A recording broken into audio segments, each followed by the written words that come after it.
Assalamualaikum warahmatullahi wabarakatuh. Salam dan bahagia.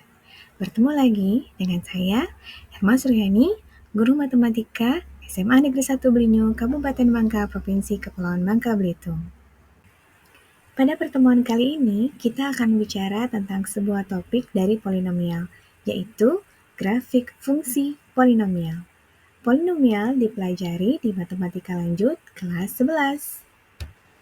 Tujuan pembelajarannya yang akan kita capai yang pertama, mampu untuk menjelaskan karakteristik grafik, yaitu bentuk umum dan perilaku ujung-ujungnya.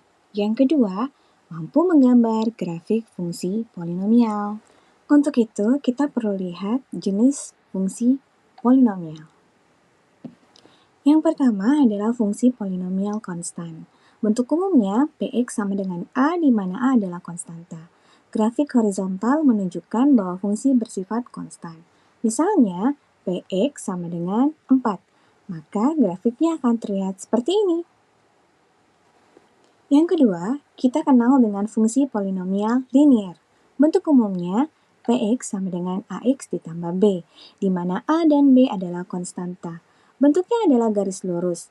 Grafik fungsi linier mempunyai satu variabel dependen dan satu variabel independen, yang biasa kita sebut X dan Y. Grafiknya seperti ini ya. Fungsi polinomial kuadrat, bentuknya parabola. Fungsi kuadrat ditentukan nilai koefisien A dalam bentuk umum AX kuadrat ditambah BX ditambah C. Jika A besar dari 0, maka kurva parabola akan membuka ke atas. Jika A kecil dari 0, maka kurva parabola akan membuka ke bawah. Oke, kita sudah mengetahui bagaimana menggambar grafik fungsi seperti konstan yang berderajat 0, linier yang berderajat 1, dan kuadrat yang berderajat 2. Lalu bagaimana menggambar grafik untuk fungsi yang berderajat 3, 4, 5, dan seterusnya? Mari bersama kita pelajari beberapa informasi penting. Informasi kunci grafik fungsi polinomial berderajat tinggi. 3, 4, 5, dan seterusnya. Informasi penting pertama tentang grafik fungsi polinomial adalah dia adalah kurva tanpa titik putus atau kontinu. Dari 4 gambar di samping, kita bisa melihat yang mana grafik fungsi polinomial dan mana yang bukan. Kenapa dia dibilang bukan?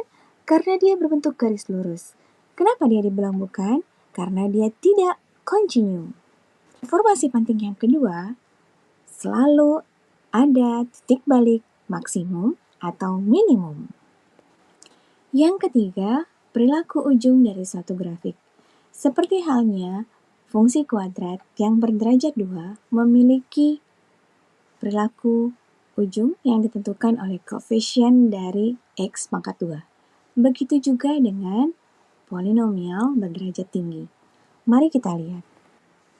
Perilaku ujung grafik polinomial.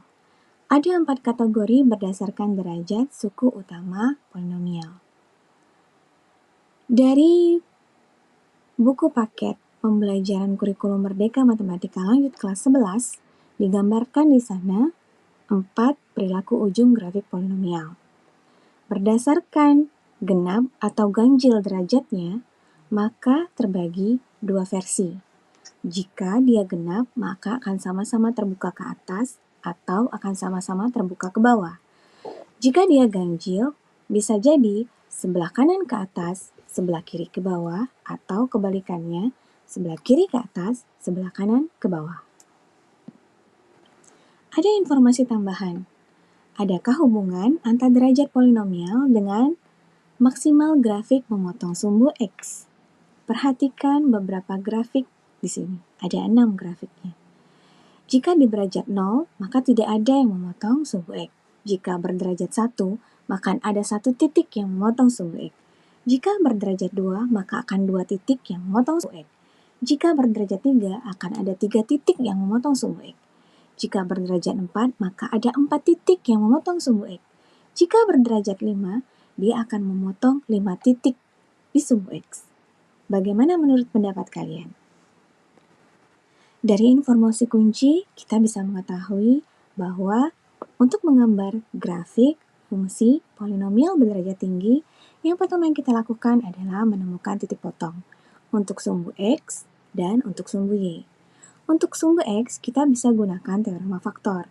Tentu saja dibantu dengan uji akar dan bisa juga pembagian Horner. Untuk sumbu Y, maka kita bisa menggantikan fungsi fx menjadi f0. Sekarang, mari kita coba untuk menerapkan. Kita akan membuat sketsa grafik fungsi untuk polinomial min 2 dikali X tambah 3 pangkat 2 dikali X dikurang 5. Dari informasi penting, kita mengingat perilaku ujung grafik dengan melihat derajat suku utama. Mari kita lihat. Ketika dikalikan, maka derajat dari suku utama polinomial ini adalah 3. Ini adalah informasi penting pertama. Maka kita bisa mengetahui perilaku ujungnya. Karena dia bernilai positif, ganjil, maka salah satunya ke atas atau ke bawah. Karena dia bernilai positif, maka grafik yang kanan ke atas dan grafik yang kiri ke bawah. Lalu, kita akan melihat titik potong di sumbu Y untuk menggambar grafiknya. Caranya gampang, yaitu mensubstitusikan X dengan 0. Maka didapatkan titiknya adalah 0,90. Ada lagi yang bisa kita lakukan, yaitu melihat titik balik. Ini bisa menggunakan fungsi turunan. Dan kita menemukan titik baliknya di min 3,0. Dengan begitu, kita punya gambaran sketsanya. Yang pertama, kita sudah menemukan titik potong di sumbu Y 0,90 dan satu titik potong di sumbu X min 3,0. Lalu kita bisa mencari titik potong sumbu X. Terlihat dari fungsinya, di sini ada X tambah 3. Berarti kita bisa menemukan bahwa salah satu akarnya adalah X sama dengan negatif 3. Yang itu berarti adalah titik potong di sumbu X yang pertama. Dan yang kedua, X dikurang 5. Kita menetapkan titik potong yang kedua, X sama dengan 5. Nah, setelah semuanya dikumpulkan, kita lihat dari sifat ujungnya, kita sudah tahu bagaimana sifat ujungnya. Kemudian kita juga sudah menemukan titik potong di sumbu Y dan titik potong di sumbu X. Maka hal ini cukup untuk membuat sketsa grafik. Kira-kira seperti inilah sketsa grafiknya. Mau kita buktikan dengan menggunakan aplikasi? Boleh. Baiklah, kita akan sama-sama cek dengan menggunakan aplikasi GeoGebra. Tinggal kita masukkan fungsinya, maka secara otomatis grafik itu akan muncul. Sama nggak dengan yang kita sketsa sebelumnya? Kayaknya sama deh ya. Selamat deh. Baiklah, kita akan sama-sama cek dengan menggunakan aplikasi. Baiklah, sudah sama-sama dilihat kan ya? Nah, untuk materi grafik fungsi polinomial ini ada beberapa sumber yang bisa dijadikan referensi, yang juga saya jadikan referensi untuk membuat media pembelajaran ini. Yang pertama, saya menggunakan desain template di Canva.